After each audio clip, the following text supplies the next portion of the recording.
semuanya, Assalamualaikum. Apa kabarnya hari ini? Hari ini berjumpa lagi sama Ibu Ana ya. Kita masih masuk di bab 2 pelajaran IPA tentang klasifikasi makhluk hidup. Nah, bisa kalian lihat di LKS di halaman 22 sampai dengan 27. Mari simak penjelasan Ibu. Cekidot. Kita lanjut materi selanjutnya, yaitu halaman 22 yang kelima, kelompok makhluk hidup yang berukuran kecil atau mikroskopis. Nah, tahukah kalian yang dimaksud dengan makhluk hidup berukuran kecil atau mikroskopis? Tempat hidupnya di mana-mana, misalnya di dalam tanah, dalam air, dalam sisa-sisa makhluk hidup, dalam tubuh manusia, bahkan dalam sebutir debu. Nah, contohnya yaitu pada halaman 22, kalian bisa lihat di LKS ya. Selanjutnya yaitu yang A, jenis-jenis mikroskop. Yang pertama ada mikroskop cahaya. Mikroskop cahaya mempunyai perbesaran maksimum 1000 kali. Mikroskop jenis ini memiliki 3 lensa, yaitu lensa objektif, lensa okuler, dan kondensor. Lensa objektif dan lensa okuler terletak pada kedua ujung tabung mikroskop. Lensa okuler pada mikroskop ada yang berlensa tunggal atau monokuler atau ganda, yaitu binokuler. Lensa kondensor berperan untuk menerangi objek dan lensa-lensa mikroskop lain. Dengan pengaturan yang tepat, maka akan diperoleh daya pisah maksimal. Untuk gambar mikroskop cahaya bisa kalian lihat, sudah Ibu letakkan di video ini. Yang kedua yaitu ada mikroskop stereo. Mikroskop stereo merupakan jenis mikroskop yang hanya bisa digunakan untuk benda yang relatif besar dengan perbesaran 7 hingga 30 kali. Benda yang diamati dengan mikroskop ini dapat terlihat secara 3 dimensi. Komponen pada mikroskop stereo hampir sama dengan mikroskop cahaya. Perbedaannya pada ruang ketajaman lensa mikroskop stereo jauh lebih tinggi dibandingkan dengan mikroskop cahaya, sehingga kita dapat melihat bentuk 3 dimensi benda yang diamati.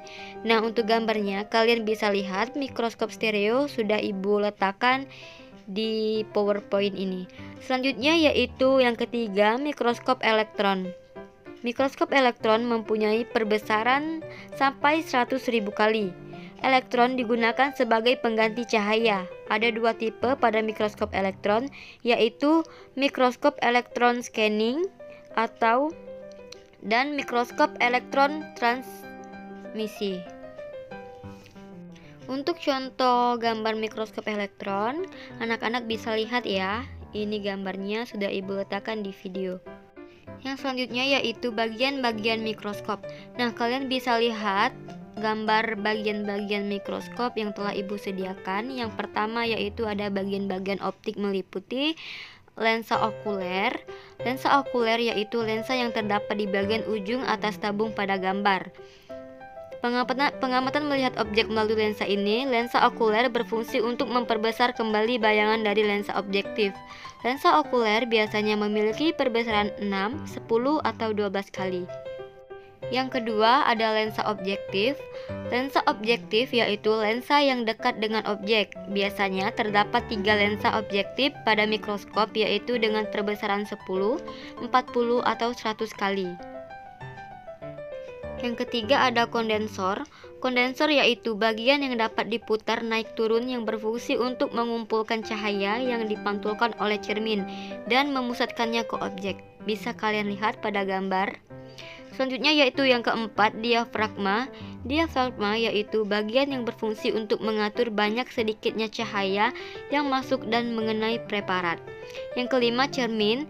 Cermin yaitu bagian yang berfungsi untuk menerima dan mengarahkan cahaya yang diterima. Cermin mengarahkan cahaya dengan cara memantulkan cahaya tersebut. Selanjutnya ada bagian-bagian mekanik atau non-optik. Yang pertama ada revolver, yaitu bagian yang berfungsi untuk mengatur perbesaran lensa objektif yang diinginkan.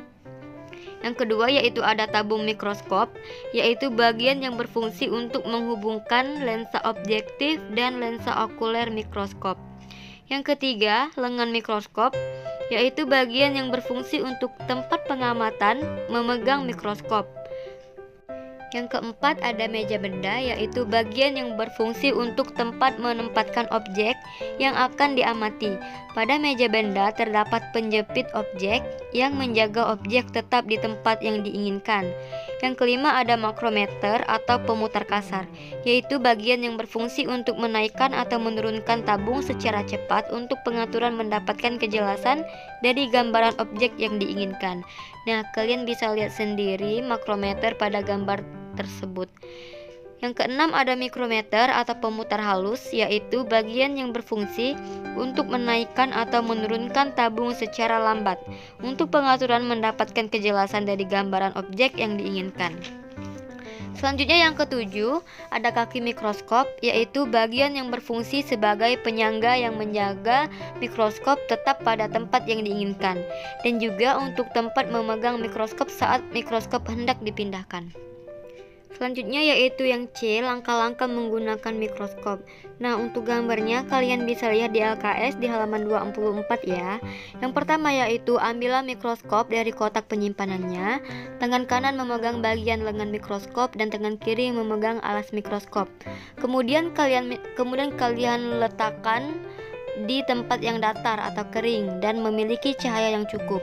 Yang kedua yaitu putar revolver sehingga lensa objektif dengan perbesaran lemah berada pada posisi satu poros dengan lensa okuler yang ditandai bunyi klik pada revolver. Yang ketiga yaitu pasang lensa okuler dengan lensa yang memiliki ukuran perbesaran sedang. Cahaya tampak terang, berbentuk bulat atau lapang pandang seperti yang terlihat pada gambar. Hal tersebut dapat diperoleh dengan cara yang pertama, yaitu atur diafragma untuk mendapatkan cahaya yang terang. Selanjutnya, atur cermin untuk mendapatkan cahaya yang akan dipantulkan ke diafragma sesuai kondisi ruangan. Yang keempat yaitu siapkan preparat yang akan diamati, kemudian letakkan di meja. Aturlah agar bagian yang akan diamati tepat di tengah lubang meja preparat. Kemudian jepitlah preparat itu dengan penjepit objek. Yang kelima, aturlah fokus untuk memperjelas gambar objek dengan cara yang pertama, putar pemutar kasar atau makrometer secara perlahan sambil dilihat dari lensa okuler. Pemutaran dengan makrometer dilakukan sampai lensa objektif berada pada posisi terdekat dengan meja preparat. Yang kedua yaitu lanjutkan dengan pemutaran halus atau mikrometer untuk memperjelas bayangan objek. Yang ketiga, jika letak preparat belum tepat, kaca objek dapat digeser dengan lengan yang berhubungan dengan penjepit. Jika tidak tersedia, preparat dapat digeser secara langsung. Yang keempat, setelah preparat terlihat, untuk memperoleh perbesaran kuat, gantilah lensa objektif dengan ukuran dari 10 kali atau 40 kali atau 100 kali. Dengan cara memutar revolver hingga bunyi klik, usahakan agar posisi preparat tidak bergeser. Jika hal ini terjadi, kalian harus mengulangi dari awal. Yang terakhir yaitu setelah selesai menggunakan mikroskop, bersihkan mikroskop dan simpan pada tempat penyimpanan. Kalian bisa lihat di halaman 24. Selanjutnya yaitu yang kelima, ada kelompok Monera dan Protista. Apa itu Monera? Monera adalah makhluk hidup yang berukuran kecil. Tubuhnya terdiri dari satu sel atau uniseluler. Monera merupakan organisme yang memiliki struktur tubuh sangat sederhana, terdiri atas sel tunggal yang bersifat prokariotik, artinya memiliki inti sel, tetapi tidak memiliki membran atau selaput inti sel. Cara reproduksi Monera dapat berlangsung secara aseksual dan seksual. Reproduksi aseksual dilakukan dengan cara pembelahan binar atau binary fission, fragmentasi atau spora. Reproduksi secara seksual adalah dengan cara konjugasi, transduksi maupun transformasi. Secara garis besar, ciri-ciri Monera yang pertama yaitu bersel satu, tidak memiliki membran inti sel atau prokariotik, nukleot, bagian sel yang mengandung DNA. Yang terakhir yaitu belum memiliki organel bermembran seperti mitokondria, kloroplas, dan badan Golgi. Selanjutnya yaitu makhluk yang termasuk monera, yaitu bakteri dan alga. Contoh bakteri yang terdapat di lingkungan kita dan bermanfaat bagi kehidupan manusia seperti bakteri Mycobacterium tuberculosis yang menyebabkan penyakit TB atau tuberkulosis paru. Bahkan ada beberapa kelompok mikroskopis yang tidak dapat dilihat hanya dengan mikroskop biasa atau mikroskop cahaya. Harus menggunakan mikroskop elektron. Ciri-ciri bakteri antara lain yaitu bersel satu dan bentuk bakteri beraneka ragam. Bentuk-bentuk bakteri batang, spiral, bulat, atau koma. Yang ketiga, tidak mengandung klorofil sehingga tidak dapat membuat makanan sendiri. Yang kedua yaitu ganggang biru atau Cyanobacteria. Jenis ganggang biru atau Cyanobacteria ada yang bersel satu dan ada yang bersel banyak. Berkoloni membentuk untayan. Beberapa sel dengan struktur tubuh yang masih sederhana, berwarna biru kehijauan, mengandung klorofil atau autotrof, pigmen biru atau vicocyanin, dan berkembang biak dengan pembelahan sel. Selain dengan pembelahan sel, ganggang biru juga dapat berkembang biak dengan cara fragmentasi dan pembentukan spora khusus yang disebut akinet. Fragmentasi merupakan cara berkembang biak dengan jalan memutuskan salah satu bagian tubuh ganggang dan membentuk fragmen-fragmen. Pembelahan sel terjadi pada ganggang biru bersel tunggal, sedangkan fragmentasi terjadi pada ganggang biru yang berbentuk filamen. Contoh ganggang biru yang menguntungkan antara lain Glaucopasta, nostoc, dan Anabena yang dapat menangkap nitrogen di udara. Contoh ganggang biru yang merugikan adalah Anabena fussaceae dan Microctis yang menyebabkan kematian makhluk hidup di dalam air. Ganggang biru yang menempel pada tembok atau batu dapat menyebabkan pelapukan. Yang selanjutnya yaitu ada kelompok Protista. Kingdom Protista adalah kelompok organisme yang memiliki struktur sel eukariotik, uniseluler maupun multiseluler, tidak memiliki jaringan yang sebenarnya dan tidak termasuk hewan, tumbuhan, dan fungi. Tetapi anggota Protista ada yang menyerupai sifat-sifat jamur, hewan, dan tumbuhan. Kingdom Protista mempunyai ciri-ciri yang pertama yaitu bersel satu, uniseluler atau monoseluler, atau bersel banyak, multiseluler. Yang kedua, sel termasuk tipe eukariotik atau memiliki dinding atau membran inti sel. Yang ketiga, ada yang dapat membuat makanan sendiri atau biasa disebut autotrof, terutama fotoautotrof, maupun tak dapat membuat makanan sendiri atau biasa disebut heterotrof. Baik ada yang sebagai parasit maupun ada juga yang sebagai saprofit. Yang keempat yaitu umumnya ditemukan di tempat yang lembab dan lingkungan berair.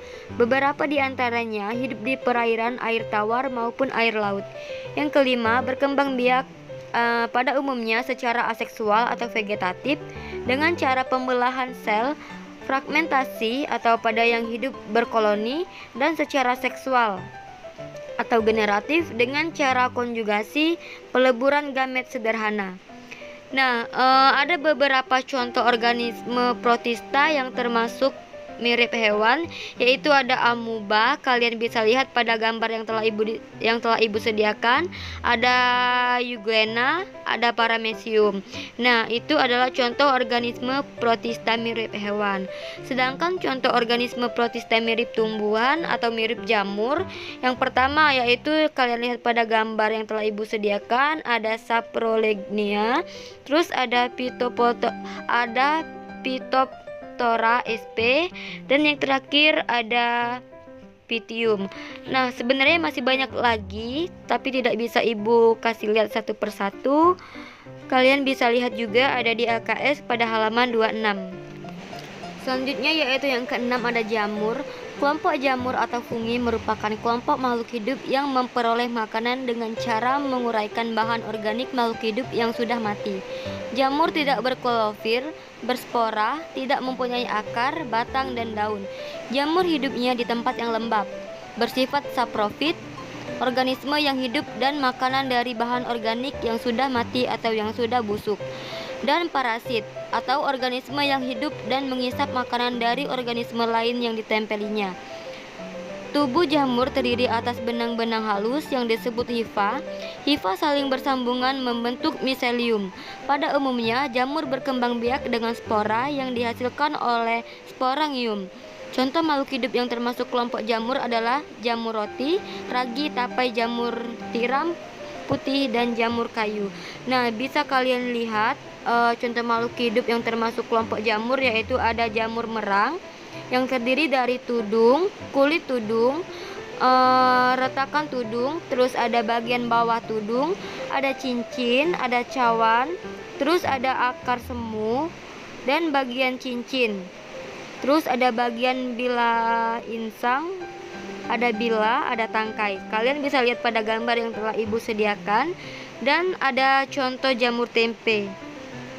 Ada spora, ada hifa stolon, ada sporangivor, ada hifa rhizoid. Selanjutnya yaitu jamur dibagi menjadi 6 filum. Yang pertama yaitu ada filum Chytridiomycot. Yang kedua ada Zygomycotina.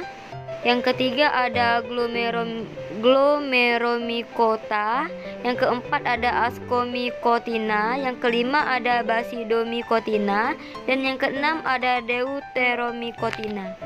Mungkin ini saja materi pertemuan kita pada minggu ini. Untuk tugas kalian bisa lihat di WA, nanti ibu kasih linknya. Terus kalian kerjakan seperti minggu kemarin, dan batas pengumpulan waktu sampai jam 12 siang. Untuk absen kalian bisa tulis nama kalian di kolom komentar video. Oke, terima kasih. Jangan lupa minggu depan belajar di LKS halaman 28 sampai 34. Wassalamualaikum warahmatullahi wabarakatuh. See you.